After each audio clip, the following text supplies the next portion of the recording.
বিসমিল্লাহির রহমানির রহিম। Honourable viewers, আসসালামু আলাইকুম।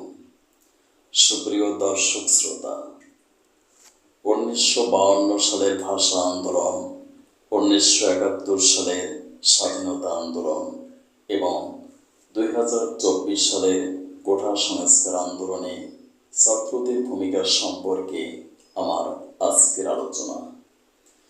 লেখকের কলম কখনো থেমে থাকে না, বিবেক কখনো চুপ থাকতে পারে না। অন্যায়ের প্রতিবাদ করা নৈতিক দায়িত্ব, সেই দায়িত্ববোধ থেকেই আমার আজকের লেখা।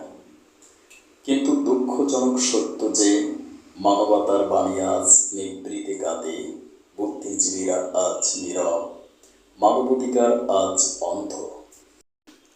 1952 সালে ছাত্রদের রক্ত আর প্রাণের বিনিময়ে পেয়েছি বাংলা ভাষা।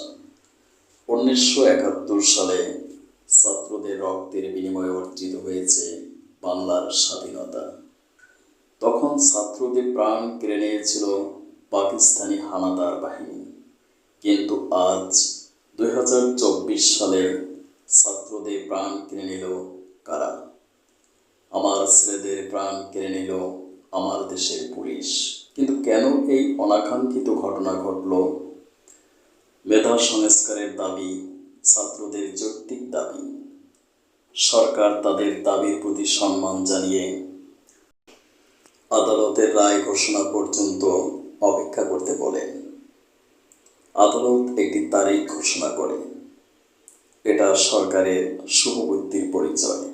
ছাত্রদের উচিত ছিল এই তারিখ পর্যন্ত অপেক্ষা করা, কিন্তু তারা না করে আন্দোলনের পথ বেছে নেয়। একটি রাজনৈতিক দল আন্দোলন দমনের লক্ষ্যে ছাত্রলীগকে ব্যবহার করে, ফলে আন্দোলন ছড়িয়ে পড়ে সারা বাংলাদেশে। তাদের জানা নেই, কোনো বাড়িতে যদি আগুন লাগে তাহলে অক্সিজেন দিলে আগুন আরও প্রজ্বলিত হয়। ঠিক তেমনিভাবে মুভমেন্ট কিলিং হলে আন্দোলন আরও বেগবান, আরও গতিশীল হয়। ফলশ্রুতিতে আন্দোলনের আগুনে পুড়ে ছাই হয় হাজার হাজার টাকার রাষ্ট্রীয় সম্পদ।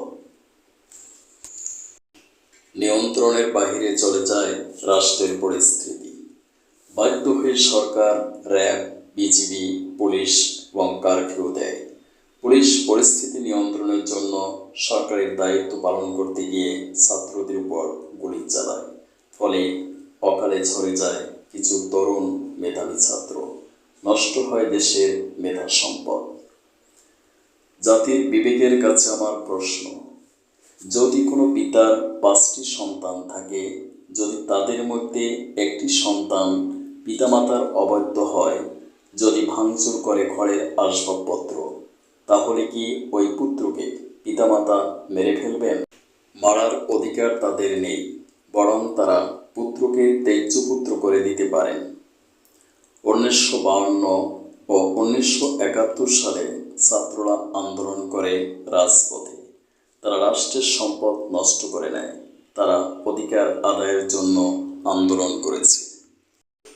ভারতের কিংবদন্তি নেতা মহাত্মা গান্ধী হাঙ্গার স্ট্রাইক করেছেন, অসহিষ্ণু আন্দোলন করেছেন।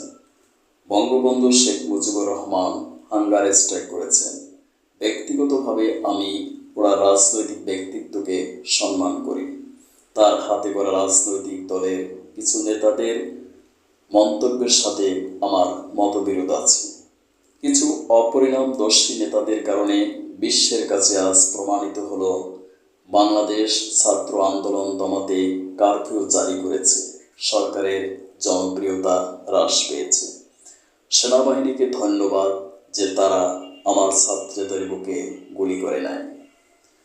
মাননীয় প্রধানমন্ত্রীকে আমি বিশেষভাবে অনুরোধ করব, আপনি পলিটিক্যাল ফ্যামিলির সন্তান হিসেবে, বঙ্গবন্ধুর কন্যা হিসেবে আপনজন হারানোর ব্যথা অনুভব করে আন্দোলনরত ছাত্রদের সাথে আলোচনা করুন। বিচক্ষণতার সাথে বর্তমান পরিস্থিতি নিয়ন্ত্রণ করুন। আপনি 18 কোটি মানুষের অভিভাবক।